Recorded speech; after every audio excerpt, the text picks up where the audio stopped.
Bantay Bagyong Tino tayo, makakapanay natin live si Dr. John Manalo, weather specialist mula sa Pag-asa. Magandang tanghali sa iyo. Magandang tanghali din, Sir Rafi. Opo, may impormasyon na ba kayo natatanggap kung may napaulat ng storm surge nito mga nakalipas na oras?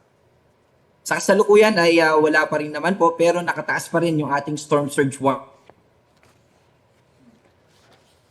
Bandang anong oras po posible maglandfall itong Bagyong Tino? May chance pa bang lumihis yan?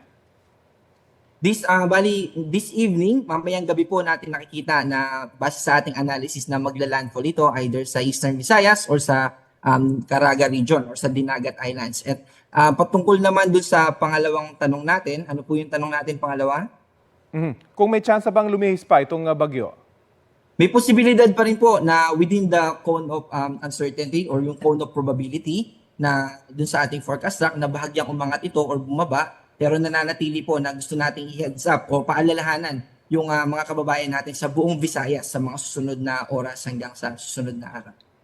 So yung mga kababayan natin sa mga taga-Visayas, posibleng bukas na umaga ay expect nila itong bagyo. Tama po yan, Sir Rafi. At mamayang gabi na sa posibleng paglandfall nito ay gusto natin na paalalahanan dahil magtutuloy-tuloy ito hanggang Wednesday ng umaga. By Wednesday morning, nasa northern part ito ng Palawan, particular na sa Coron. Kung hindi magbabago yung track niya, ay dun siya lalabas ng Kalupaan. And by Friday, pa ito lalabas ng Philippine Area of Responsibility. Bagamat tatawid na sa Kalupaan, may naasahan daw ba na rapid intensification sa Bagyong Tino? Magiging super typhoon pa ba ito? Sa ating pong analysis ay hindi na natin nakikita na mag-super typhoon ito dahil pag nag-interact siya sa Kalupaan ay mas mababawasan yung magiging source niya ng energy para mas mag-intensify pa.